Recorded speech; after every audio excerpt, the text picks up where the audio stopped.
आपण पाहताय महाराष्ट्र खबर न्यूज। या बातमीचे प्रायोजक आहेत Shri Ganesh jewellers and Saraf products Pune. नमस्कार, मी सुद्धा महाराष्ट्र खबर मध्ये आपल्या सगळ्यांचं स्वागत। सायबर गुन्हेगार गेल्या काही दिवसांपासून वृद्धांना मोठ्या प्रमाणात लक्ष्य करत असल्याचा प्रकार आता समोर येतोय।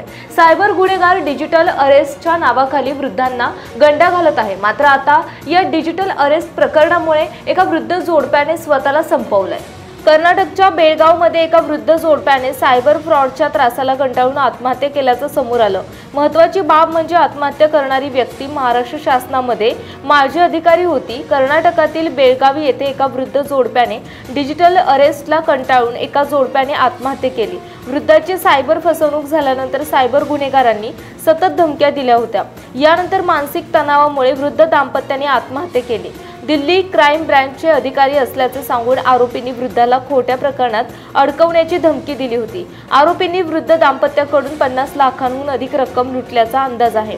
मिळालेल्या माहितीनुसार या वृद्ध जोडप्याचे वय 80 वर्षांपेक्षा जास्त होते। निवृत्त सरकारी कर्मचारी आणि त्याची पत्नी हे गेल्या 3 महिन्यांपासून सायबर गुन्हेगारांच्या धमक्यांमुळे हैराण झाले होते। डिजिटल अरेस्टमध्ये अशा प्रकारे मृत्यूची ही पहिलीच घटना असल्याचं पोलिसांचं म्हणणं आहे।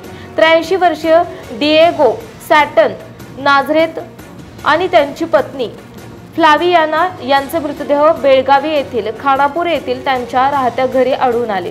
निवृत्त दाम्पत्य पूर्वी महाराष्ट्र मंत्रालयामध्ये कार्यरत होते आणि त्यांना जवळचे नातेवाईक नव्हते। दिल्ली क्राईम ब्रँचचे अधिकारी असल्याचे सांगून आरोपींनी जानेवारीमध्ये वृद्ध जोडप्याशी संपर्क साधला होता। त्यानंतर व्हिडिओ कॉल करून जोडप्याला खोट्या प्रकरणामध्ये अडकवण्याची धमकी दिली।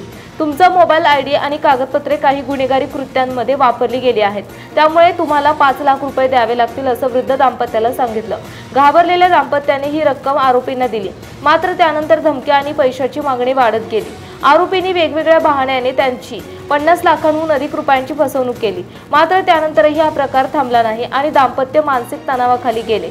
त्यांनी आपल्यासोबत काय घडले हे कोणाला सांगितलं नाही आणि शेवटी नैराश्यातून दोघांनी आत्महत्या केली।